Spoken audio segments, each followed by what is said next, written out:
So we move on to our second aspect that we can use, which is cost-benefit analysis, okay? And it looks at the costs and benefits of a particular project. Now, this is often used particularly in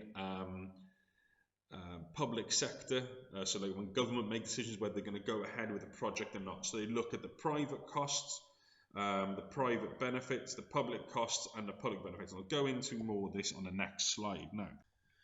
Okay, so for each different project, there are going to be various costs and various benefits. Okay, now your private cost is going to be what's the costs of what's internal to your particular business. Okay, so these can be the cost that the business is investing themselves. Okay, and then you've got the private benefits. So internally, what is the business benefiting from doing it? Okay, so it can be the returns on your investment, okay, or increased sales, or so on. So these are all felt internally within the business. Then you've got what we call public cost and public benefits. Okay, now public costs are often referred to as negative externalities. Okay, so what is felt by a third party that's outside the business from you making that business decision. Okay, so it can be an increase in pollution, or it can be disruption to traffic. Okay, so the public are not directly associated with the transaction, but they are affected in some negative way. Okay, now you've got public benefits. These are referred to as positive externalities. Okay, so what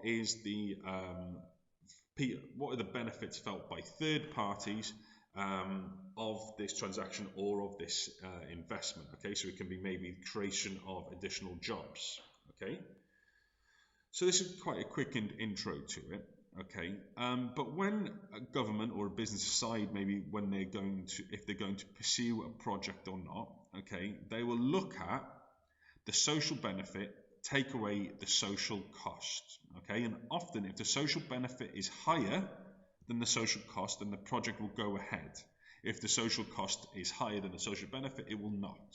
Okay, now how you calculate the social benefit is you would look at the private benefit plus the public benefit. So looking at what you're going to benefit from internally within your business, and maybe what knock-on effect you're going to have to third parties.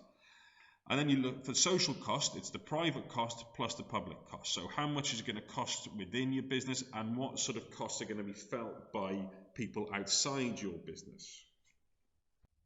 Okay, so difficulty of all this really is the fact that it's difficult to put value on the positive and negative externalities. Really, how do you put a value on and how do you measure pollution cost? How do you measure and value the fact that you're creating additional jobs? So it's quite a difficult process to go through, and sometimes maybe there is an overestimation or an underestimation of that process too.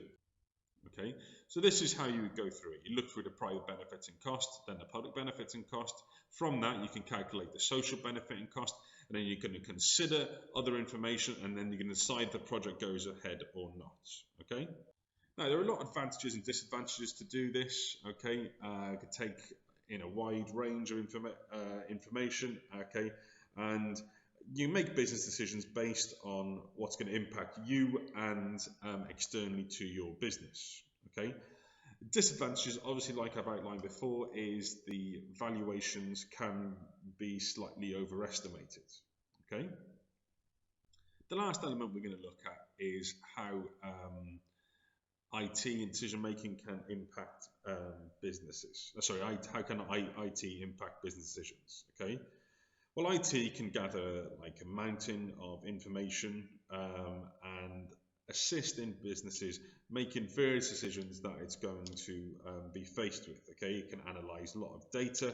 It's got management systems built into most businesses, and there is a lot of sort of big data that you can gather to help make your decisions. For example, if we look at this first one, management information systems, well, we have one in school called SIMS, where we can analyze how well a student's performing and their attendance data, and then from that we can sort of think about decisions about are we going to help intervene with that student or not.